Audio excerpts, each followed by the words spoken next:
अस्सलाम वालेकुम दोस्तों, मेरा नाम है इजहार खान। आप दे रहे हैं यूट्यूब। जो दोस्तों आज आपके लिए जो वीडियो लेके इसमें बहुत ही ज़बरदस्त है।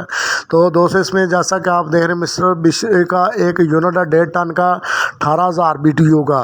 तो इसमें R22 का ये यूनिट है। तो इसमें पहले भी किसी ने जो ना R410 का कंप्रेसर डाला था, उसने एक छोटी सी गलती की जिसकी वजह से जो ना कंप्रेसर बिल्कुल पंप ख़राब होगा। पंप ख़राब होने की वजह से सारे सर्किट में जो ना ऑयल उसने फेंक दिया। उसकी वजह क्या बनी थी वो भी आपके साथ शेयर करेंगे, और उससे बच कैसे सकते हैं वो भी आपके साथ शेयर करेंगे। और अगर कोई भी कंप्रेसर ख़राब होता है जो ऑयल आगे फेंक देता है, तो आप उन्हें उसको लाजमी तौर पर कंडेंसर को और वेपोरेटर को दोनों को वॉश कर लेना है, यानी कि फ्लशिंग करवा लेनी है, ताकि जितना भी ऑयल इंडोर में या आउटडोर में सर्किट में है वो सारा का सारा बाहर आ जाए।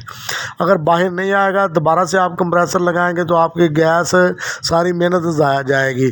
तो वो कंप्रेसर भी उस पर लोड रहेगा और कंडेंसर जो अच्छे तरीके से काम नहीं कर पाएगा। तो इसलिए इसको वॉश करना लाजमी तौर पे होता है, ताकि इंटरनली जितना भी ऑयल है, कचरा है, जो भी है वो सारा का सारा बाहर आ सके। इसमें कचरा तो नहीं था, लेकिन ऑयल आप देखेंगे ऑयल बहुत ज़्यादा है।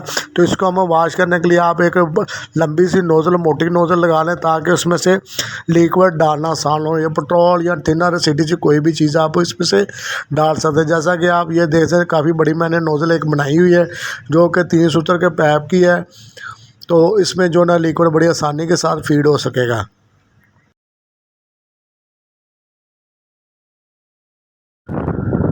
तो दोस्तों जैसा कि ये देखते हैं, पेट्रोल का जो हम थोड़ी सी कीप भर के इसमें डाल लेंगे। 300 ml के करीब इसमें हमने डालना है। तो ज़रूरत पड़ेगी तो और भी डाल लेंगे। तो जैसा कि आप ये एक कैन देख रहे हैं, कैन की मदद से भी डाल सकते हैं, इंजेक्शन की मदद से भी डाल सकते हैं। तो जो भी आपके पास पॉसिबल हो उस चीज़ को आप यूज़ कर सकते हैं। तो दोस्तों इससे पहले कि वीडियो की तरफ जाएँ कंप्लीट, तो आपसे एक छोटी सी रिक्वेस्ट है, इस चैनल पर नए हैं तो सब्सक्राइब ज़रूर कर लें और बेल के बटन को ऑल नोटिफिकेशन पे ऑन कर लें। तो दोस्तों इसमें जैसा कि आप थोड़ी थोड़े वक्फे से पेट्रोल डालते जाएंगे, और उसके बाद हम वैक्यूम पंप की मदद से भी इसको फ्लश करवा सकते हैं। अगर नाइट्रोजन आपके पास है, नाइट्रोजन के साथ भी उससे ज़रा और भी जल्दी हो जाएगा, उसका प्रेशर काफ़ी ज़्यादा होता है। तो जैसा कि आप इसमें दे रहे हैं फ्लशिंग करते हुए, ये डबल रो कंडेंसर है, इसको ज़रा साफ़ करना भी मुश्किल होगा। अगर सिंगल रो हो तो वो आप चाहें तो खड़ा रहने दो, तब भी वो साफ़ हो जाएगा। कंप्रेसर को हमने हटा दिया ताकि इसको लटाने में आसानी हो। तो जैसा इसको कंप्रेसर को हम बाहर निकाल लेंगे, उससे यह है कि कंडेंसर इजीली इसको उल्टा सकते हैं। उल्टाने का मकसद ये है कि ताकि जैसे कि आप इसमें देखेंगे डबल रो में से जो ना ऑयल ज़रा मुश्किल से गुजरता है, इसलिए उल्टा देंगे तो उससे ज़रा आसानी के साथ सारा कंडेंसर फ्लशिंग हो जाएगा। दूसरा ये है कि इसमें थोड़ा सा वक्फा दे के आपने करना, ताकि जितना भी जो पेट्रोल आपने CDC डाली वो सही तरह से इंटरनल तौर पे रिएक्शन कर सके, रिएक्शन करेगी, और जितना भी मैल कुचैल ऑयल नीचे बैठा हुआ सारा वो निकाल के बाहर ले आएगी। अभी हम साथ में इसमें पंप लगाएंगे तो आप देखें कितना ज़्यादा ऑयल इसमें से बाहर आएगा। और इंडोर को भी लाजमी तौर पर फ्लश करवा लें। तो इसमें जो ना वेपोरेटर को भी लाजमी करवाएं। अगर आउटडोर को लाजमी तौर पर होता है, ताकि अगर थोड़ा बहुत भी ऑयल रह गया तो वो आपके कंडेंसर को में आगे जाकर चोकिंग की प्रॉब्लम करेगा, वेपोरेटर में चले जाएगा, फ़िल्टर को ब्लॉक करेगा और कंप्रेसर पे भी लोड बढ़ेगा।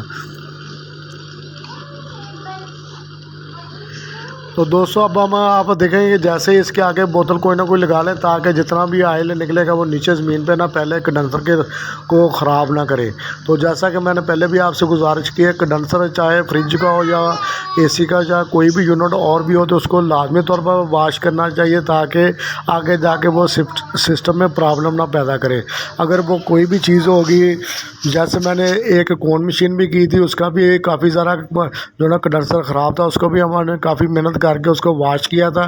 तो वो अगर वॉश नहीं करेंगे तो वो फ़िल्टर को ब्लॉक कर देगा और सारे सिस्टम को ख़राब करेगा। जैसा कि ये देख सकते हैं ऑयल भी काफ़ी गंदा भी है, और ये भी बिल्कुल रेफ्रिजरेंट ऑयल है। तो इसको और भी ज़रा हम वॉश करेंगे, हल्का हल्का हाथ रख के इसको वॉश करते जाएंगे। इसको ये तरीक़ाकार लाजमी तौर पर हाथ आगे लाजमी इसको रोकना चाहिए, ताकि प्रेशर जितना बनेगा उतना ज़रा अच्छे तरीके से वॉश होगा। वॉश होने के बाद हम जो हमने कंप्रेसर लगाना उसको भी लगा के एक दफ़ा आपको चेक करवा देंगे। और ये ख़राब इस वजह से हुआ था, इसमें जो कैपरी थी वो कैपरी जो ना अंडर साइज़ लगाई थी, इसमें 0.70 की कैपरी लगानी थी, इसने लगाई थी 0.49 की। तो वो 50 की कैपरी जो 1 टन के लिए होती है वो भी R22 के लिए, तो ये R410 है, इसका हाई प्रेशर होता है जिसकी वजह से वो कंप्रेसर ख़राब हो गया। तो मेन वजह इसकी ये बनी थी, वो भी आपको एक अलग से वीडियो दिखाएंगे। कैपरी हम इसकी चेंज करेंगे के साथ ही।